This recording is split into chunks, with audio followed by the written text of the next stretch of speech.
this point, does the House Oversight Committee have, to your knowledge, more documents to put out? Do you know more about what these documents may say about President Trump or other powerful politicians that the public does not know yet? Yeah, there's still more that committee staff is going through and determining what needs to be redacted before the release. And then we always consult with leadership on the Republican side as well before any drops are made public.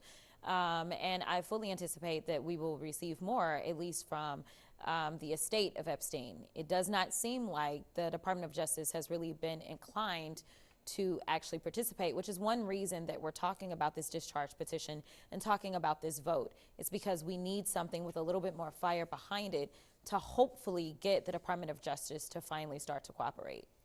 Why is it that Epstein's estate, I mean, Todd Blanche, the president's deputy attorney general now, he wrote this morning that when he went to interview Ghislaine Maxwell, quite a moment, that law enforcement didn't have the materials that Epstein's estate hid for years and only just provided to Congress.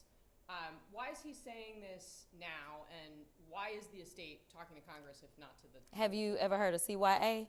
That's exactly what we've got going on. And it was interesting because you made a Freudian slip.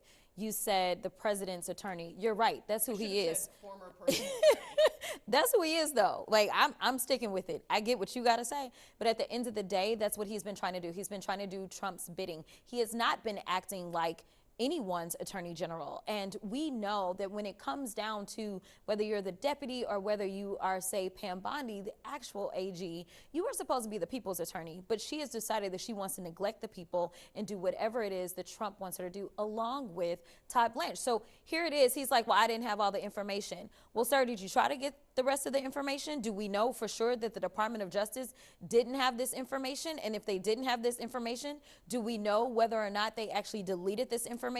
Do we know that there was a thorough investigation? Do we know whether or not the investigation had concluded? These are all questions that we need answers to, but we can't get them when you're not cooperating. So we don't know what the DOJ has, nor what it is that the DOJ potentially was trying to do. Considering that the president right now is trying to obstruct on some very basics of let's just get a subpoena that says release all the information, I wouldn't be surprised, just like he obstructed the prosecution of one of his henchmen who took $50,000 in taxpayer dollars from undercover officers. I wouldn't be surprised if he sent a message and said, stop investigating. We're done with this. Epstein's dead. I don't want to hear anything else about it. Do you have any evidence of that claim? I have no idea. No, that's the whole point. I have no information. And that's why we need these files to be released, because we are looking for transparency, whether you're a Democrat, Republican, or independent. Listen, if people decide that they want to continue to support a person who may be a pedophile himself or a person who obviously is covering for pedophiles, that's on them. But they should know at least the devil that they have decided to pick. We saw at the top of the show a number of, at the time, Donald Trump surrogates and supporters, including his son and his vice presidential nominee, say that the Epstein files should be released. Obviously, there was a Democrat who was president at the time, Joe Biden. Why were